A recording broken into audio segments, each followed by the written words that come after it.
Ever since Plessy versus Ferguson, Southern states fiercely enforced segregation. Jim Crow laws forbade interracial marriages and outlawed informal contact between the races. There were separate schools, bus seats, water fountains, and restrooms.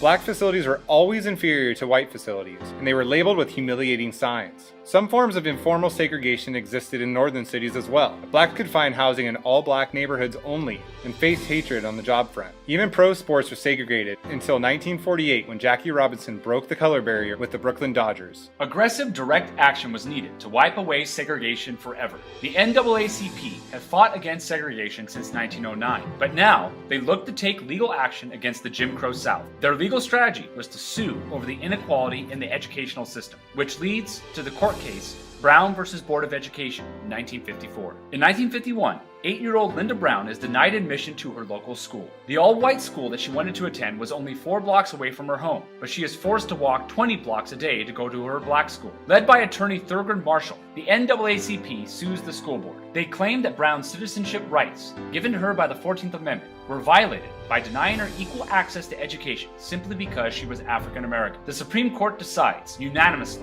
that segregation is unconstitutional.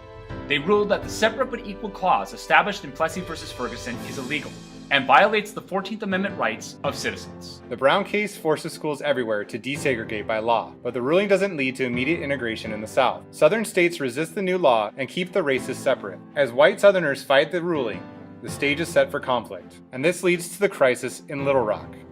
In 1957, Arkansas Governor Orville Faubus turns 9 black students away from Central High School. The Little Rock 9 were students that were admitted to the integrated Central High. 8 of the 9 students were escorted by the NAACP into the school. The 9th, Elizabeth Eckford, walked alone, surrounded by an angry mob that harassed her. President Eisenhower set in federal troops to guard the students daily. The troops would ensure that students could enter the school without being attacked. By the end of the year, Governor Faubus closed the school down to prevent further integration. Because of the crisis surrounded by the integration of Central High School in Little Rock, the Civil Rights Act of 1957 was passed. This gave the Attorney General more power to enforce school desegregation.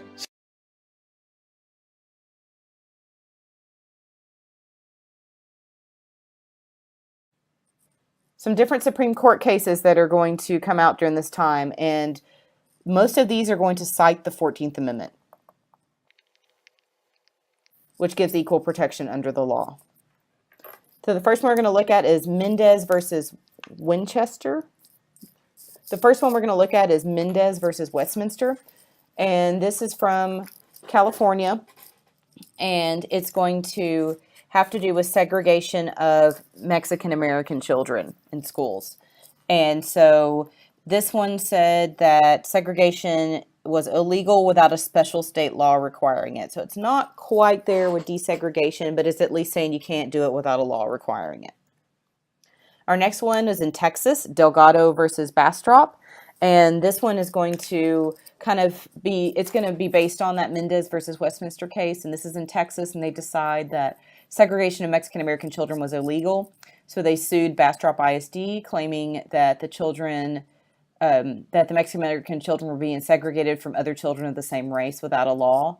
So that was in violation, and the court agreed and ordered that the school district stop segregating Mexican American children. A more of a criminal case or rights that have to do with, your rights of the accused is Hernandez versus Texas. Hernandez was convicted of murder, but he was convicted of murder by an all-white jury. So they appealed the ruling, and they said that that he was claiming equal protection under the law, the 14th Amendment. Texas argued that Mexican Americans were white, and so they weren't entitled to any special protection, and that he was represented in the jury. The Supreme Court ruled that Mexican Americans formed a separate class, and they were entitled to protection. So Hernandez had the right to be tried for a trial by jury of his actual peers. So this one was based on trial by jury, a fair trial by jury. So this was a big landmark case for Hispanic rights.